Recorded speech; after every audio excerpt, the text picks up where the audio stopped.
You know him from Beauty and the Beast and different shows on Broadway. Now Josh Gad is here promoting Frozen 2. How are you, man? I'm doing great. Excellent movie, congratulations. Thank you so much. How means Olaf for you? Well, Olaf means, I think, a great deal. I mean, he is a representation of pure optimism, of pure joy. I think at a time when there's so much cynicism in the world, Yeah. Olaf is he's a breath of fresh air. Families and belief in ourselves is kind of the film, is the message the film, I will say like that. Yeah, I mean, I think that there are a number of messages in this film, different themes that I think audiences can take away from it. Family is obviously at the forefront of the movie. It's a love letter, as the first one was about the love between two sisters. But it's also about so much more.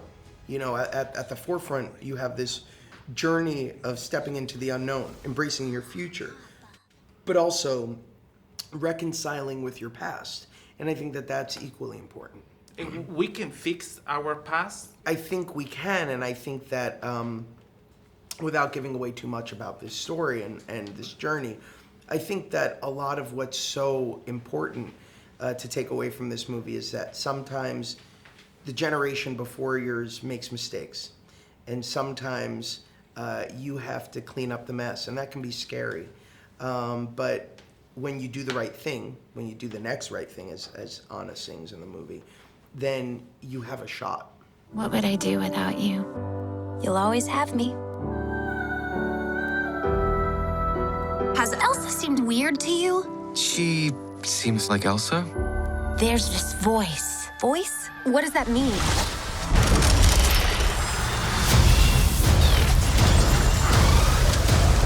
Head for the cliffs! I'm gonna blow! I've got you! Do you think it's worth it to answer this kind of call because Elsa started, hearing these voices?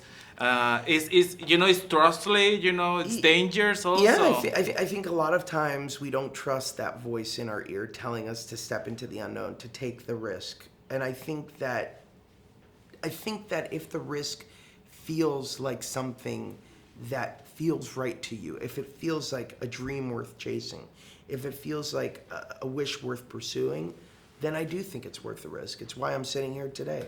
I followed that voice, and I could have easily have denied it and gone a whole different path that wouldn't have been being true to myself. People were crazy singing Let It Go. Yes. And now will be when I'm older. Oh man, I hope so. I know personally, I've been waking up every morning singing Into the Unknown. One of Idina Menzel's, one of Elsa's two new songs in this movie.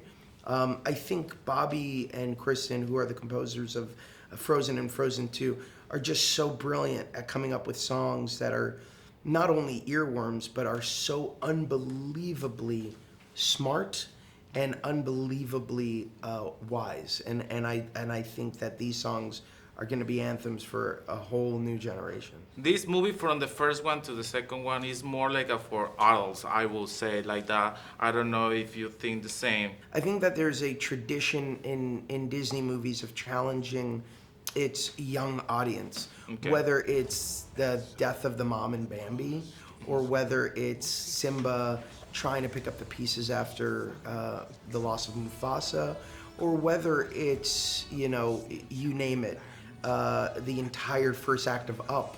I think that kids love a challenge. They love to be emotionally challenged. It's what's so brilliant about the progression of the Harry Potter movies. They grew with their audience. And so Frozen 2 grows with its audience. And having seen it now with not only kids, but with my own kids, I can tell you that their response has been effusive through the roof. Who is Samantha? Oh, you'll have to wait for the third Frozen to find out. Perfect. Thank you so much. Invite the people to watch November 22nd. Make sure to get your tickets now. Go see Frozen 2 in theaters November 22nd.